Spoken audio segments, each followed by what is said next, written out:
Thank you for listening to Comics for Fun and Profit. This is Drew with a special episode of my other podcast that I co-host regularly, and it's Weekly Comic Spotlight over at John Mayo's comic book page. And for those of you who haven't heard it, I wanted to give you a chance to listen to it. It's a standard review show of a Marvel, a DC, and an independent comic each week. So check this out, and if you like it, go over there and subscribe or check out those episodes. They're a lot of fun. So thanks again for listening. Here you go. This is Weekly Comics Spotlight number 535 for comics originally released on November 8th, 2017. Now, starting us off in DC is Detective Comics number 968. Now, this is the final part of A Lonely Place of Living, and the title is a callback to A Lonely Place of Dying, which was a Hallmark story for the Batman stuff. And this is touching on what happened to Tim Drake about a year ago now, I guess, was when they had kind of taken him off stage and whatnot, and the storylines brought him back. Has it been a year? Wow. I'm thinking so. I could be wrong on that. It's been a while. Yeah. Maybe not a full year, but at least better part of a year. I don't recall off the top of my head exactly how long it's been, but I thought it was a pretty big move for them to take Red Robin and appear to kill him off.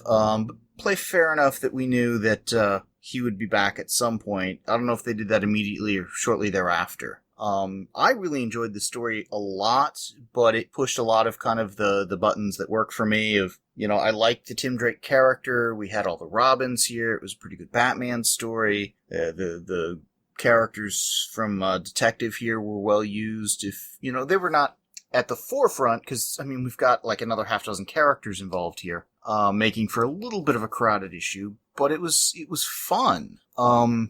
The initial solicit for the first part had me expecting, and mistakenly so, I guess, other escapees from Oz's prison that might, form a new team that this Red Robin would lead, potentially under even a different alias or something. Not the direction they went, which is fine. A little bit of a shame, but, okay, fine. Tim did bring back a threat that was, I felt, a serious threat to the Batman family that gets resolved in this issue. And this is one of the storylines going on, the other one being the Oz Effect over in Action Comics. That's kind of moving forward the bigger picture of the meta arc, if you will, for Rebirth in the DC universe. And I really think it's been kind of quietly done, in so much as I think the Oz Effect is getting a lot more buzz and of a spotlight than this is, the lenticular covers and whatnot. But I felt this had a bit of an epic feeling to it. It felt like a major kind of a point in the happenings of Gotham and the Batman family. And like I said, it worked really well for me. You read the whole thing, you've been reading Detective the whole time. Where are you at on this? Yeah, I've been reading Detective the whole time. I haven't been loving it. So when this story arc really I thought was a lot stronger than some of the previous work, and The Lonely Place of Dying was one of the early comics that I remember being excited about a long time ago, and struggling to find the issues off the rack because they were in such hot demand, and I think I had to get second or third prints or wait for a trade or something back then. So it was a really big deal. So. Mm-hmm. It was kind of a cool bookend for me to kind of see how this goes. I think the earlier issues in this arc were a little stronger than this closure, and but this was good, and it didn't end as well as I would have hoped. I would hope to just be just a roller coaster ride right to the end, and I felt this was a little meandering, I guess. I didn't like this last issue quite as much, but it was still good, and it's great art. It's a fun story. It's one of the stronger detective storylines that I've read, in my opinion, since this Rebirth launch, and pretty good stuff. So it's if you're going to give someone an example of detective, this would be a good arc, I think, to give them. Yeah, I would agree with that. And also, if you're a fan of Tim Drake, obviously you've been reading this. It, I think, showcased the character really well in a number of ways. The art, I agree, was very solid and great. There are a few places where I really would have appreciated having somebody of the kind of uber detail art style. Because there were a couple of places, it was clear what was going on, but it's like, oh, I guess that one in the background's Red Hood or whatever, just because they'll do some long shots or whatever. Oh yeah, that is challenging sometimes. It is, and again, this artist Alvaro Martinez did a fantastic job. But this is the kind of story that if they had had like a Phil Jimenez, or I'd love for it to have been a George Perez thing, but I don't think that's going to happen, unfortunately. But somebody that's just so almost obsessive about detail, this could have just really been amazing on the art versus just exceptionally well done. But that's splitting hairs there, I think, a little. Now, help me from a continuity standpoint. Are they referencing some of the things? They don't acknowledge any of the things that are going on in Metal. None of the same landmarks, correct? During this story arc? I'm not sure when this takes place versus Metal. One would think because of Tim not being referenced in there that this happens after, but it's unclear. Okay. This is one of those cases where I believe they referenced hypertime, and would make sense because this arguably is an example of hypertime. That was the writing device, we'll say, to kind of explain away things like, you've got Metal going on with no Tim Drake, so when does that happen? You've got this happening with no reference to Metal, so are they both happening at the same time? Are they not? How does that dovetail? And the explanation is a wave of the hand in hypertime. Okay. Because comics. Because comics. It would have been nice if the continuity between the titles and what's going on was a little bit tighter, but it's not like this isn't a meta arc involved story. Oh wait, it is, just like Metal is. So I don't know. It's a little frustrating, but like I said, it was a fun read. It was a good story. I'm willing to play a little fast and loose on that kind of stuff. What got me was, to your point of the resolutions being a little, not to put words in your mouth, but I'm going to go with a little lackluster. There were a few things there that kind of took me aback a little bit. Yeah, I'd go with that. Particularly when we had this great sort of splash page of Batman and the various Robins coming in fighter jets or whatever, and then apparently hovering. I'm like, wait, how does that panel play out? How does that work again? I don't think physics works quite that way. And then the resolution there on the last 2-3 pages, I liked and was a little frustrated by, because it's like, oh, and now it's over. Mm-hmm. And this is a story that really raised a number of questions in my mind. There are references to pre-Flashpoint continuity in one or two of the earlier parts of this, and it begs the question as to, does that timeline still exist intact somewhere? Does it not? What's going on? I really think that the Metal aside, the multiverse, well, even with Metal, the multiverse is something they haven't really leveraged all of that well recently. And even with the Metal stuff, they're doing the dark multiverse versus the other 52 in the regular multiverse. Yes. So there's a lot more storylines they could pick up. This really reminded me of older Tim Drake storylines, particularly the pre-Flashpoint stuff, where I thought the character was just exceptionally well used, be it between the Titans titles and just his own series that went on for quite some time. This is a character that could definitely lead his own book, whether he gets the chance to or not. I don't know. It's a little unclear from here where they're going to take the character. But I enjoyed the read. It was fun. Well, there have been some lines in here, in this issue in particular. There was one about, I don't know how you'll ever be able to forgive Damian for what he does to Little John. The poor Kent boy. The poor Kent boy. Doesn't say John. Yeah. Which is interesting. Okay. But I wonder how much weight that line and some other lines really have. It's Tinian's line. It's in theory, it's clearing editorial. So the Bat editorial department signs off on it. I don't know if that has any relevance over into the Super family of books, Or is this just a throwaway line to be provocative, or is this actually going to drive something? Time will tell. We'll find out if that or a few of the other things really come to pass, because there's a few. Yeah. Wait until There's this a happens. few. Yeah.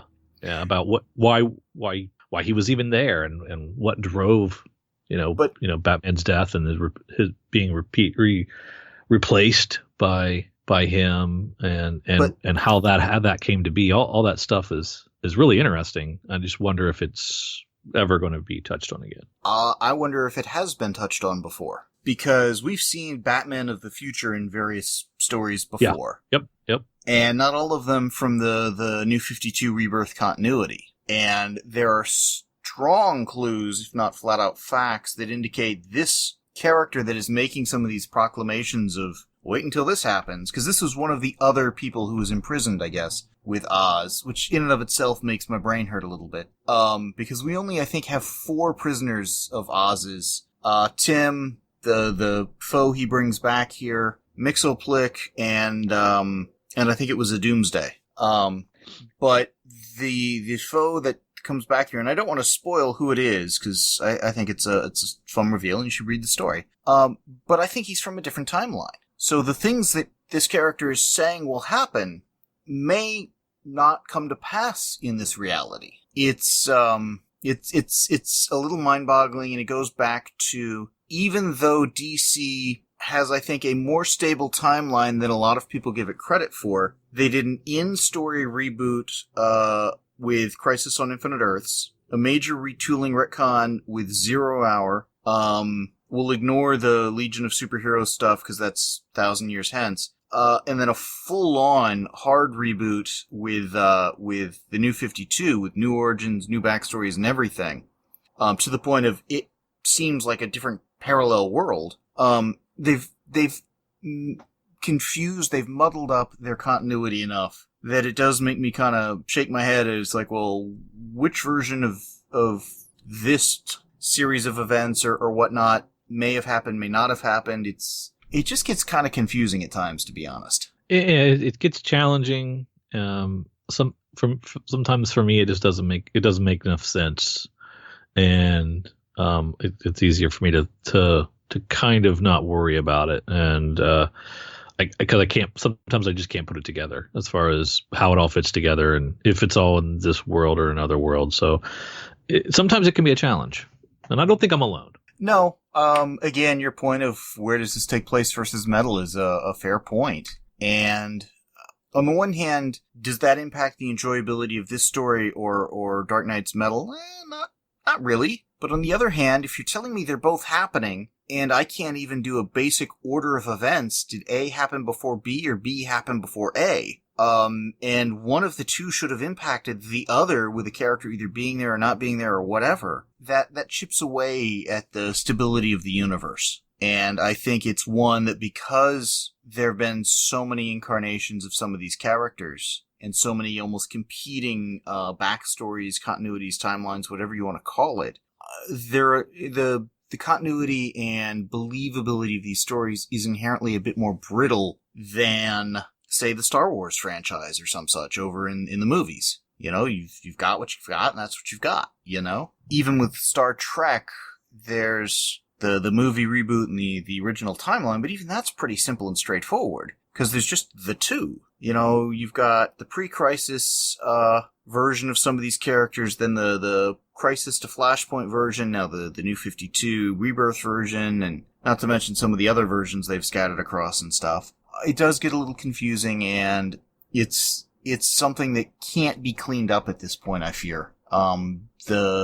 The unraveling has been around for literally decades, and most attempts to fix it just sort of make it worse. This, at least, was able to leverage some of the larger backstory, and not, I think, do any particular damage to this continuity that we're dealing with. And again, it involved all the Robins, Batman, the crew at the Belfry with the detective and stuff, so it was fun.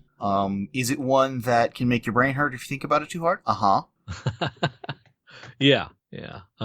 Now, I kind of enjoy all the Robins to varying degrees. I have my favorites. And and part of me thinks that there's too many. There's too many Robins, and I maybe think we need there's one too few. we need a Robin purge of some sort. I don't think we need a Robin purge, but I think they need to have clearer identities on their own, and they need to step further out from under Batman's shadow. Having almost all of them is problematic. I will admit, I still think that Spoiler, who was Robin for a while, not being Robin, chips away at some of the fairly interesting backstory between Tim and Bruce.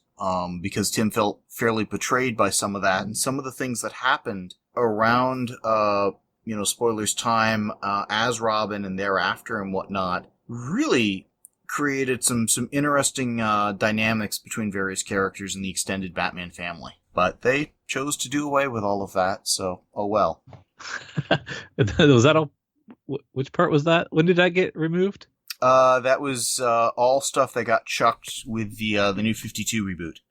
This is stuff that Spoiler was Robin for a little bit, became Batgirl for a bit, and was in, along with the Cassandra Cain Batgirl, the Batman Incorporated stuff that kind of sort of bridged the gap, or was its storyline continued through the New 52 reboot, even though it really couldn't have, given some of the characters never were who they were at the time. Well, but oh golly, see, in the New 52 though, Tim Drake was Red Robin, but was apparently Robin. never Robin. But now he is again. He has that history again. So, which part of the New 52's rewriting of the continuity is kept and which isn't? Therein lies the rub. Nobody knows. Okay. So when it becomes reintroduced, and you're like, oh, okay, I thought that went away, but it didn't. Okay, comics, and you move on. Sure, we'll go with the move on part. That's that the part I have problems with. That's really the best you can do with some of these, because you think and then it gets tweaked a bit. And I guess that's the problem with almost everything from a retcon where you just insert a little retroactive continuity that can have unintended consequences to a full-on reboot or retooling of a character.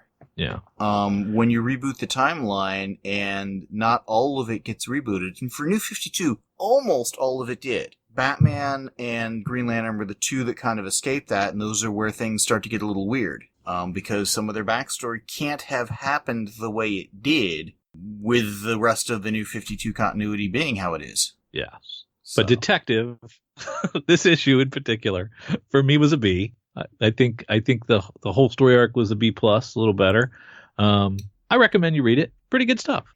Like I said, I really enjoyed it. I thought they did some cool stuff with this foe, with Tim, getting him back in, and how some of the group dynamics have changed and all of that. I'm going with an A- on this. I thought it was really good. If you haven't read this yet, you may want to pick it up when it comes in trade. I don't think you'll be disappointed. And like you said, it's an interesting kind of a bookend or follow-on of sorts or whatever, sequel-ish, to a Lonely Place of Dying from so long ago. So with that, shall we move on to our Marvel book? Yes. This is Moon Knight number 188. Kind of. Well, yeah, I was gonna say there are a couple of different titles I would have given this. Moon Knightless is one of them. Sunday is another one I would give this. The doctor at this at Ravencroft Asylum, which we've seen elsewhere. I'm pretty sure it's been used in the Spider-Man books over the years. Dr. Emmett, was she given a first name? I don't think so. And I think we've seen her in the previous volume or the previous volume. So she may have a full, given name or whatever, but it's hard to remember what that is. Probably don't have to worry about it anymore. I'm thinking we might. But whatever her full name is, this doctor, whoever Emmett, is apparently the Marvel translation of Harley Quinn. Because this doctor, I don't know if she was setting out to create an opposite number enemy for Moon Knight or not, but man, she seems to have the recipe down. Let's take this nutcase who's got a similar-ish enough background. Let's feed him a little Egyptian mythology. Let's get him going on the full backstory on Moon Knight so he gets the idea of what to go ape and all of this. it's almost like a Hugo Strange kind of a plot to create a Batman villain. Yes, she's obviously a little off herself, trying these methods to quote unquote cure him with, but what she really wants to do is just make another Mark Spector. She's horrible. Yeah. But it makes sense because clearly she misses Mark Spector, whom she had treated before, and I can understand that because he's nowhere to be found in this issue. And I'm not going to count the dream sequence she has, which I think was inserted solely so they could claim at least the image of Moon Knight appeared. But I mean, for a first issue of a new volume, yes, it's 188, but whatever. For Moon Knight to basically be on a splash page and in 2 panels, 3 maybe, of a dream sequence, it's like, come on. And I'll admit, I'm not the biggest fan of the whole Moon Knight the mental patient kind of approach on it, but I will admit, it has tons of story potential. Some of which they've mined before, some of which they're doing an excellent job of mining here with this whole, hey, let's go create a villain for him. And this because he really never had... I mean, Bushmaster was the closest thing to his rogue gallery, number one villain and his Joker, and he was really never that big of a villain for him. So it's nice for him to have someone who looks to be his equal or superior. Well, I think part of it is because Moon Knight has had such a hard time maintaining a series, it's really hard to have that Rolodex of his rogues gallery at hand. But he has had one or two that started out as a sidekick almost, a protege, and was pretty much an opposite number sort of a villain. It was a dark costume, but it had the cape, the cowl, looked a lot like him, that sort of a deal. He has had that Joker, Reverse Flash, sort of Sinestro opposite number kind of a deal before. This one, I think's gonna be a much more viable sort of a villain. But this almost, I think, would have worked much, much better in the previous volume versus taking a couple of months off and starting a new volume, because it really does seem to follow on with him having been in the asylum, Moon Knight that is, and all of that. I don't think this was a great way to launch a new Moon Knight volume. Because, I don't know, maybe I'm old-fashioned or something, but I think the title character ought to be the star of the first issue of his new volume. I don't think that's asking too much. Well, I mean, I think we're falling a little bit prey to the writing for the trade, and that's unfortunate. But I really like this creative team and this pairing.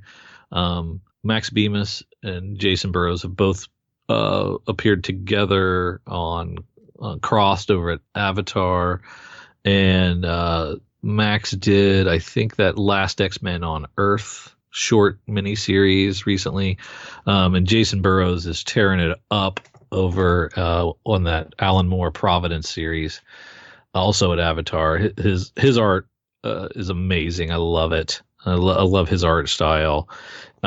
Max Bemis is more of an unknown property. He doesn't have a lot of unknown quantity. He doesn't have a lot of stuff out that's probably risen to that a lot of folks have read. So I don't know if people will come flocking for him. He's the lead singer of Say Anything, a pop punk band. So he's got that same kind of transition like Gerard Way does over at The Young Animal, kind of the lead singer to comic virtuoso type of claim. But I really like what he's laying down here. This foundation, it was a fascinating read, a really cool psychological thriller of an issue that didn't happen to have the title character in it. Didn't happen to have the title character in it. That's just didn't. A graceful way of saying that. Yeah. But if you don't look at the title, it's a really cool story, right?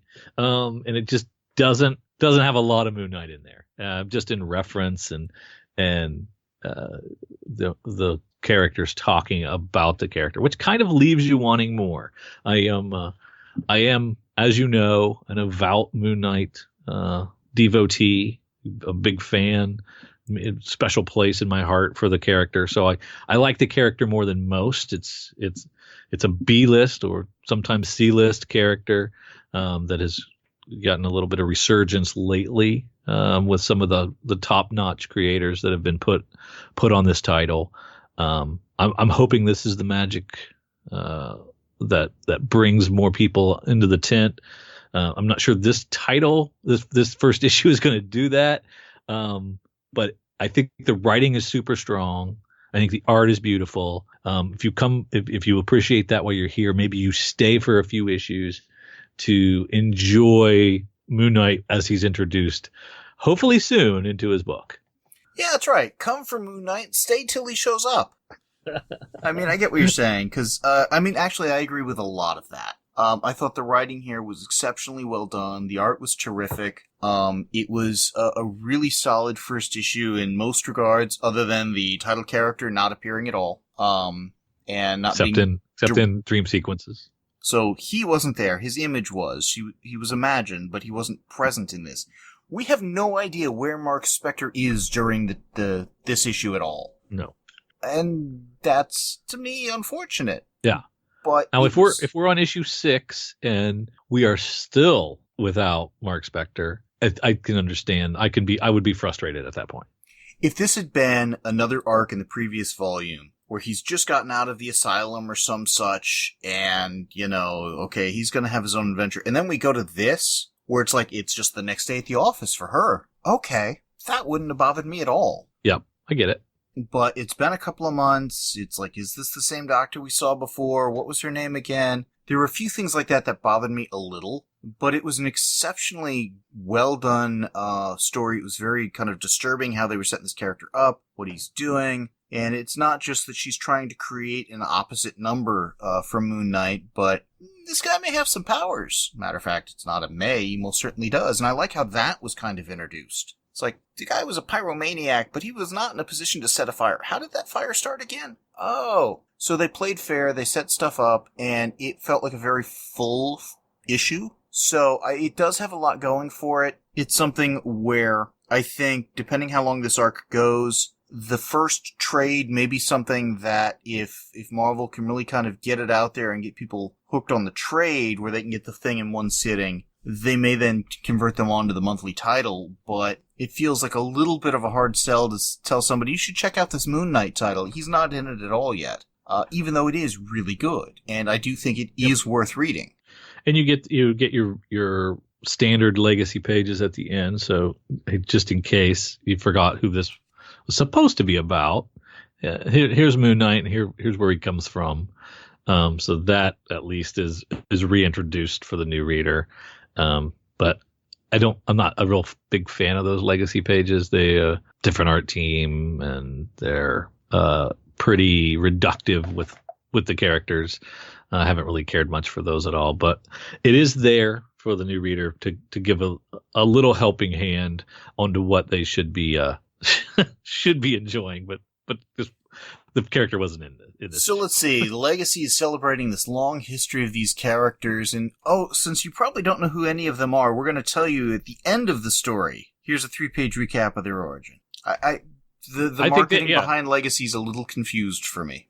Yeah. Why do they put these pages at the end? Why are they not the first thing you see? Yeah. It doesn't make any sense. It does not make any sense. I don't know what they're for otherwise. If they're not to help on-ramp the new reader, what are they there for? Why are we sticking them on the end? It makes no sense to me. But they are in here, and I really enjoyed this issue. I get it that it does have a weakness, not having Moon Knight in it much, if at all. And hey, be thankful I'm claiming that's just a weakness, not a strength of the thing. If I'd been sitting here saying it's really great because it doesn't have Moon Knight, then we'd have been okay. That'd have been bad. And there are critics, I'm sure, that could say that aren't a fan of the character. I think this team is very strong together. I like the foundation they're laying down. This is a formidable foe that I think this will be Moon Knight's Joker going forward. I have that feeling that he's going to have some staying power and be around for a while, and we won't have to rely on some of the weaker villains that have been introduced and trotted out. I really like this. Not a perfect issue, but really great for me. Loving it, so I'm going to give it an A-. I can totally understand where you're coming from on that. I do think calling him Amon-Ra or whatever, little kind of crazy. You got Moon Knight, you should have Sun Day. It's that simple. Now, this is something where it is a strong start to the story, not so much a strong start to a new volume, but I do agree that this creative team is working really well together. They've created a very interesting character, and one that I agree is probably likely to stick around beyond just this arc, and could be one of the hallmark villains of Moon Knight's rogues gallery, such as it is. And I'm looking forward to that. This could be a really strong run for this title. They just need to kind of show us what their take's going to be on Moon Knight at some point. Yes. But I enjoyed it a lot. I'm going to go with a B+ on this. Do recommend it, and looking forward to where they go with it. Definitely. Shall we move on to our other book?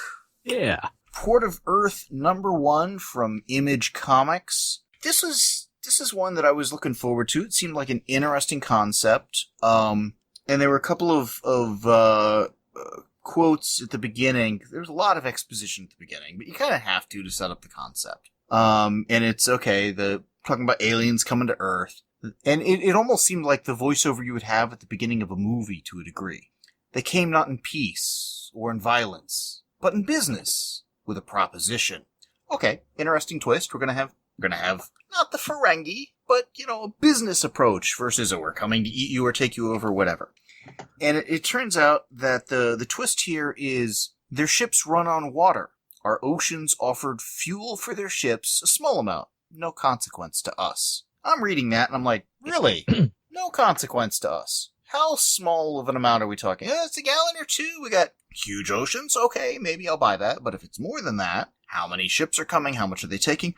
Are we going to wind up with a desert planet at some point because they're stealing all our water just slowly? It was interesting that it wasn't just a single race whose technology had water-based propulsion and technology, but it seemed like all of the alien races used that same technology. This which I thought consortium of thousands of planets. Yeah, very cool concept. But the minute I heard the no consequence at all, I'm like, I think I've heard that before in a Aliens Come to Earth movie or TV show. Yeah. That seems familiar. Take all the water.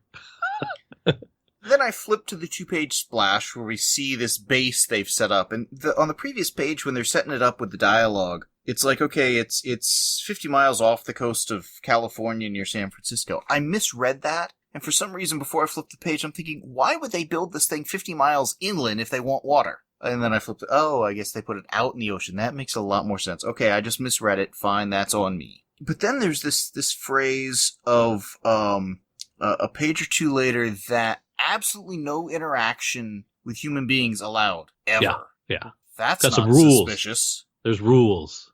Yeah, there's rules in we're coming, but you can't talk to us. Stay away from us, you lowly humans. I thought it was the other way around. I thought, sure, you can come and take our water, but you can't. But we don't want you interacting with our people because they can't handle it. That's how I read it. I guess I read it differently. I think it could go either way. I don't know whose rule it was, and it definitely puts a twist on it either way. Different twist, but yeah. There was also something about the spaceport that reminded me of Stargate Atlantis. It's a different design, but it's similar enough. But it's like, alright, fine. But it's not like the design of the base is of particular importance to the story. Yeah. But I really like the momentum, too, of, okay, we build this base, they teach us and share their water technology with us. So that's awesome. That helps the whole world. That's a great thing. And only one ship uses it in like the first month or something. And then I think 7 in the next month, and it kind of progresses until boom, there's one a day, several a day, and it's a packed port at that point, and it's being used all the time by all kinds of different. It's a really cool ramp up for this technology, and I thought that was a cool world they were building. Well, I liked, again, like you said, the slow build up and stuff, but there was a part of it at this point where I'm thinking, you've kind of blown through, with this exposition, a couple of potentially interesting story arcs. Meeting the aliens. Hey, we want to put we've got a business proposition. Can we put a spaceport here? Well, can we interact? Can we not? All that could have been and could still be an arc later on. That's true. That's some fun stuff. It's just I wonder in today's environment if you have the time to slow build like that. And that's a fair point. But the other thing that we get in, I don't know, first couple of 7-8 pages or whatever, was one of the big twists about the consortium. And again, I was already suspicious of them, so I knew something was up. And I don't want to necessarily give away what it was, but it's like, hey, that was an interesting twist. And kind of builds into the notion of they'd set up of the aliens to begin with. But that whole reveal could have been another arc. Now, to your point, do they have time for that kind of a slow build or not? Don't know. I think to then get to where they've established there's this police force and they've got to keep things safe, and then we essentially cut to almost a cop drama kind of a thing. And not a bad one. It was fun. It was good. Yeah. But I think they could have set up that cop drama aspect initially or earlier on, had the murder mystery that we start to get going on as some of those other stories come to light. Yeah, because there's almost this, commerce over human life element. Well, there is, not almost. This consortium is allowing the occasional stray alien to, if they want to just kind of break the rules, go online, interact with the humans, poke them, prod them, kill them, hunt them, whatever they want to do, they can kind of get away with, and we're not allowed to fight back because it might ruin the trade agreement. We're allowed to fight back, just not kill them. So 2 pages before we hit the staple, it's revealed that nearly one person is dead for every ship that's come to Earth. Yeah. And we have police force, but we've got to be non-lethal because, again, we don't want to, cause an intergalactic war or whatever. But our people die. Yeah. And we're not allowed to kill them back.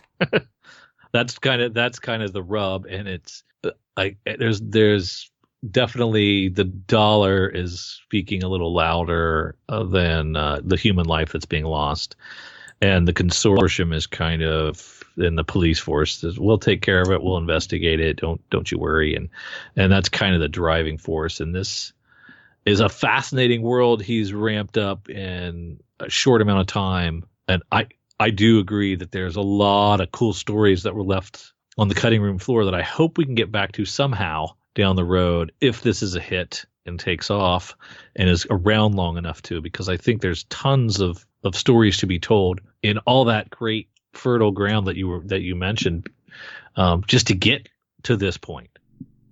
Really, really cool stuff. Well, and it's also possible that when we start this interview on TV kind of a thing, again, before the middle of the book, that they're talking about how all of this seemed to have started when this network got unfettered access to what's going on at the port, and then we flip the page and we get the cops, the hover camera, all that kind of stuff. Yeah. It's conceivable that's a flashback at this point. I didn't take it that way initially. True. Still don't, but it could be that way. It's there were one or two things about the storytelling that I felt could have been a little clearer. Definitely. That they were very exposition heavy on the first, 7-8 pages-ish, and had a really great idea that they almost breezed past too much of.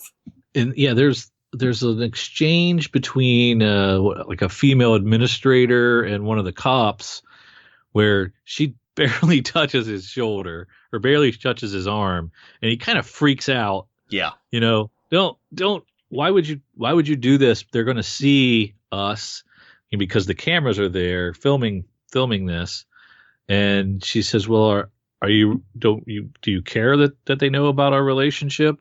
And then he just kind of does a 180, and they start making out on camera. It was like a panel had shifted, and it was almost like a bipolar switch had been flicked, and I don't really understand that element there of that storytelling.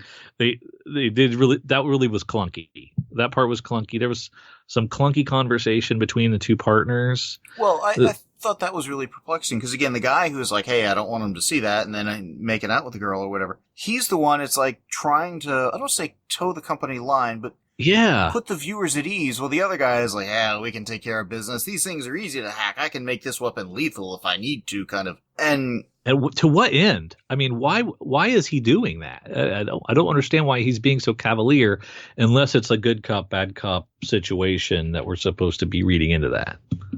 I don't know. I would have thought before they managed to leave the station that one of the higher ups would have seen the live coverage, because I'm assuming it's live. Otherwise, they'll edit that out kind of comments might have happened. And stop the guy from leaving. It's like, what the hell are you doing? You're going to scare people. Or, cause an intergalactic incident or some such. There were a few things like that I didn't totally get where they were going or why. But it was a fun read, and I'm really looking forward to more. Yeah. They set some cool stuff up, but they spent so much time with exposition at the beginning that it just kind of teases this stuff and doesn't get far enough into the story to fully satisfy me. But like you said, it was good. I'm really rooting for your flashback theory. I hadn't thought of that, but yeah, that makes a lot of sense because we got exposition that it was. We had an expedition through the exposition, I think. We had an expedition through the exposition. But there, at one point, he does mention that it was when the cameras came that everything kind of went haywire, and then we are getting a flashback. I think I kind of glossed over that. It was not clear. That would allow maybe more of these stories to be told and go further back if we wanted to. But I got a feeling for a while we're going to be going forward from this with these cops. I really like the writer here. I think it's Zach Kaplan. He did Eclipse as well, which I think got through 2 arcs, and I'm not sure if he's put that on the shelf to do this, or it's just on one of those monumental trade breaks that sometimes last 3 to 6 months. But it's about kind of a super powered sun that's made the world uninhabitable. So he's going in a hot world with no water to this world with where water is kind of a big deal. So and that was a very inventive story as well. A really good title. But I think he's still early on in his career. I think this is stronger. I think this is a stronger premise, and there's a lot of good stuff in here that's a little more of a grabber than kind of a subterranean story that's happening over an eclipse. So I'm a bigger fan of this. I liked a lot of the stuff a lot of the groundwork that he laid here, and I'm excited to see what's next. And I do hope we get some of this world, a little more of that world building that kind of got glossed over in the exposition. Yeah. This is fun. This is interesting. I want to see where it goes. How much of it is sci-fi? How much of it's police procedural? How much of it is almost like a politics sort of a thing? Whatever. Which all can work. Yeah. It could all work, and they could go in all those directions. It leans more towards police procedural action adventure sort of a thing. Yeah. From where they're leaving off. I guess my